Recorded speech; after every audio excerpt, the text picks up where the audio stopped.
Welcome to Countdown. Hello. And, welcome to Australia. This is actually the first time we've had a chance really to talk to you on Countdown, although you've been very much involved with the show as far as film clips and that is concerned and with the hit records. If we may, can we go right back to the first tour you ever had of Australia, which was that one concert at Sunbury. At that stage, you were still sort of building up as far as a group was concerned. But I remember at that stage also that the group were utterly convinced that that you were going to be a world-class group. Can you just talk about those times? How do you mean? I mean, it's just something that we were going through. It's a phase we were going through. I mean, that's the first time we'd sort of been to Australia. And I mean, I think that they're very good memories. I mean, I can't remember that much about the very first time. I can remember the larger tour that we did. And I think that was a very good reception for us. I mean, there are numerous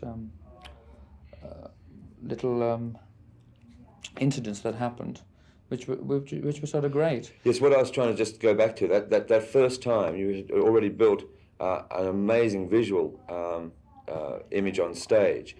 And it was very hard going on at Sunbury, virtually being unknown as far as the group was concerned in Australia. Coming in out of this cold to sort of do a headline was kind of difficult. I mean, I know at the time we had a lot of competition from the sort of Australian groups there, and it was a very difficult thing for us to come in from the cold.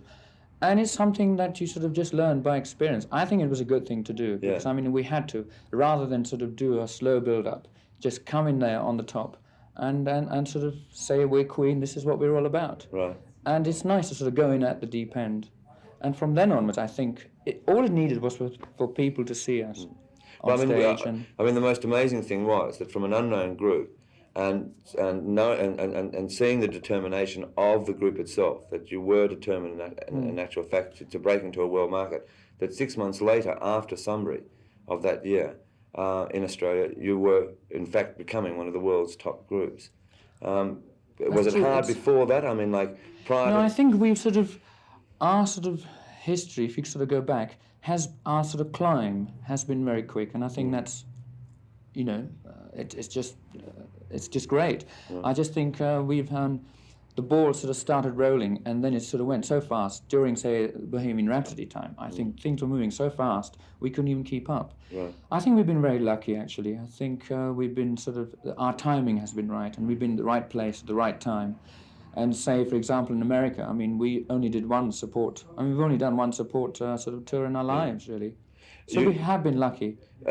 Correct me if I'm wrong, but with the first Queen 1 album, you spent a lot of time in a recording studio at that stage, because you were in fact backed by a recording company, Yes, we had a production company named Trident, which we don't have anymore. Right. They sort of backed us, yes, and through them we had a recording contract with EMI. Yes, now, obviously you must have spent more time in the recording studios rather than going out on the road at that stage. Not true. I think it was half and half, really. We did the first album very quickly, really. I mean, it took us about 4 weeks, I think. But it's because we did material that we knew very well. I mean, it was material that we were doing on stage well before. So, I mean, we knew what to do when we went into the studios.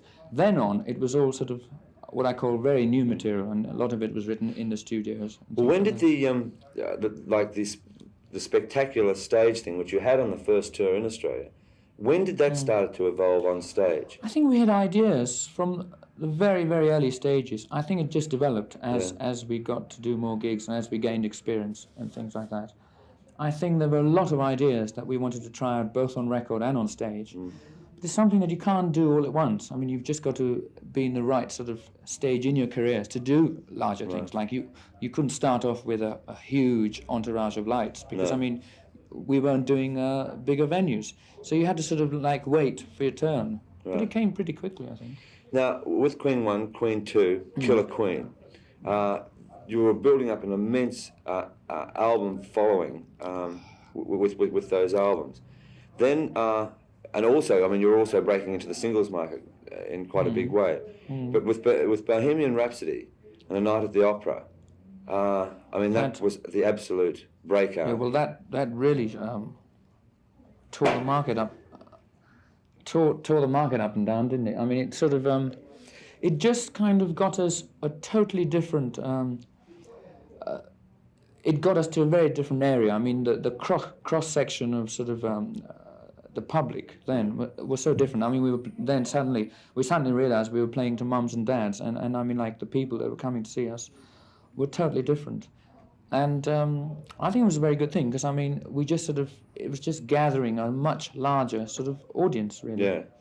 And it helped enormously. Now, for an act that had been so visual on stage, and I'm still referring to the Bohemian Rhapsody time, suddenly, in that year, came one of the classiest film clips that's probably ever been made. And the fact also that it happened to be associated with a group that had probably one of the classiest stage acts. I think, yes, that was a... I mean, it was a very good period for back us, wasn't it? And so think, gosh, you know, film clips I really think work. at that time we were really... things were really falling into place, and I think our sort of ideas were really... really gelling and coming to life. And I think that film idea was ours as well. So, I mean, I think in terms of thinking of Bohemian Rhapsody as a record concept, I think we thought of it in terms of visuals as well. And I think I sort of, myself, thought of... I could really picture that sort of song in sort of visuals. So I think when it came to doing the promotional film, I think it was kind of quite easy from quite easy, because people think we spent hours and hours making that film. In fact, it took literally about four hours, I think. And we just had it all planned out. You were breaking a lot of barriers by this stage, because number one, I mean, the album was going bang like that. You were putting on an enormous stage show by this stage. You had a song with Bohemian Rhapsody that started to break rules because of the fact of the duration, and songs, even though back in, say, the late 60s, they were reaching the 7-minute mark. In this period of time, it was unheard of to have a 5-6 minute song sort of thing.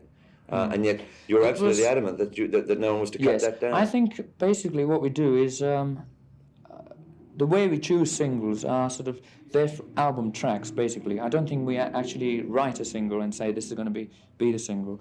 And what we, I think, try and do is try and, with each album, try and work out what is... where our music is at the current given time, and try and showcase it in say one single, in one sort of number, and that's what takes the sort of single format. With Night at the Opera, we just felt that Bohemian Rhapsody was the song that would sort of say what we're doing at the given time. So we sort of chose that. Now, obviously, we came across certain barriers, like it being 6 minutes long or whatever, and we said. I mean, there were numerous rows. I mean, well, the recording company wanted to, in actual fact, edit it. Right? Edit it and things like that, yes. And we just thought, there's no point. You either sort of hear it in its entirety, or pick another song. Yeah. And I think we were so sort of confident with that sort of number. I mean, it is a risk, I know. And we either thought it was either going to be an enormous flop, or a huge success, you know, depending on. Well, I mean, both the single and the album became, I mean, like, chart monsters, and I noticed that in fact Bohemian Rhapsody won an award the other day for one of the best compositions. BPI thing. Yeah, for over the past 25 years. The pressure then on the group must have been immense to do the follow-up album, which was A Day at the Races. True, I think people will obviously, no matter how hard you try, will think of in terms of your past hits. That's inevitable. But I think it's up to the group and the musicians to really think in other terms. From my point of view, I mean, as far as the writing side of it was concerned, I really thought, I said, okay, Bohemian Rhapsody, big hit. But as far as my writing abilities were concerned, I think I could write better anyway. And I just looked at it from that point of view. I mean, I just went and wrote, from my estimation, I think a song like Somebody to Love is, in my estimation, a better sort of, from the writing aspect, a better song, you see. But I mean, it's very difficult, because obviously people think of sort of songs in terms of hits, obviously, and then they will obviously say, well, Somebody to Love was not as good a song because it wasn't as big a hit. But it really depends on how you look at it. From my point of view, I think my writing ability is getting better. Well, I remember virtually this time last year, or actually it was a little bit earlier, and I was over here, and you were slightly down and depressed, the fact that you'd spent you're spending all your time in the recording studios, locked away. In fact, you said, you know. Yes, that's true. We're still getting bills from from the day of the races. I think we decided on from the start of this album, even from the onset of actually writing the material, that we weren't going to spend as much time in the studios, because I think we've done to death the sort of multi-tracking harmonies and the lavish productions and things. I think we've done it with Night of the Opera and Day of the Races, certainly. And I just think we felt that we needed a change, right. Anyway, from the writing aspect as well. And so I think we wanted a much fresher and sort of raw approach to songs. Which brings us to the new album, News of the World. The title itself is sort of almost intriguing. The fact of being sort of a name from a well-known classy paper. Oh, I didn't know that. But what's more intriguing of hearing the album, and so the single itself, titled We Are the Champions, the lyrics in We Are the Champions could almost be read in many ways. Well, you tell me, what do you think? Well, the first time I heard it and I looked at the lyrics, I wasn't sure, because after Bohemian Rhapsody, Night of the Opera, then it got to the Day at the Races, which wasn't as big a album as perhaps everyone was expecting it to be. But looking, and there was a fair amount of criticism, I didn't quite know whether We Are the Champions was a sort of a subtle thing of saying, well, you may think, you know. I mean, I think we always write songs like that. It really is up to the listener to make up its interpretation. I think it's nice. I think up to now, I think even now, it's got to a stage where we do it subconsciously, you know. I mean, and we write, especially my songs. I mean, they don't state very categorically. I mean, they're very sort of, they can go into different sort of areas, and I like that actually. I mean, it's a nice escape for me, from the writer's point of view, but I think from the listener's point of view, it's nice that they can make up different interpretations. So basically, if you ask me what it's all about, I would say it is tongue-in-cheek, and it's not to be taken too seriously. I mean, my God, I can't be serious. No. You know, it's something that I wanted to write a song that was very cold and calculated, and kind of to the point. And basically, it was a song of sort of participation. I wanted people to sort of participate. I was looking at it from the sort of the show point of view as well, how we were going to sort of do that. And I just thought, why... I wasn't going to sort of beat around the bush. I thought I'm going to be as blatant as possible. Well, can I just interrupt there? Yeah. I remember also you saying last year that was sort of like being... You might as well be in a jail the time you were spending in the studios. And I notice here you've said, I've done my sentence but committed no crime, and bad mistakes, I've made a few. Theatrical. That's all very theatrical. Right. And then it keeps going, and then it says, which... This probably makes a lot of people think, I've taken my bows and my curtain calls. You brought me fame and fortune and everything that goes with that. I thank you all. But it's been no bed of roses. Yeah.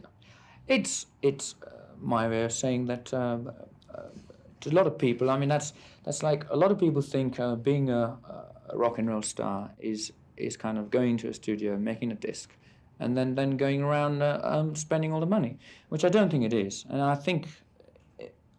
I know that a lot of people do realize that, but even at the same time, a lot of people don't.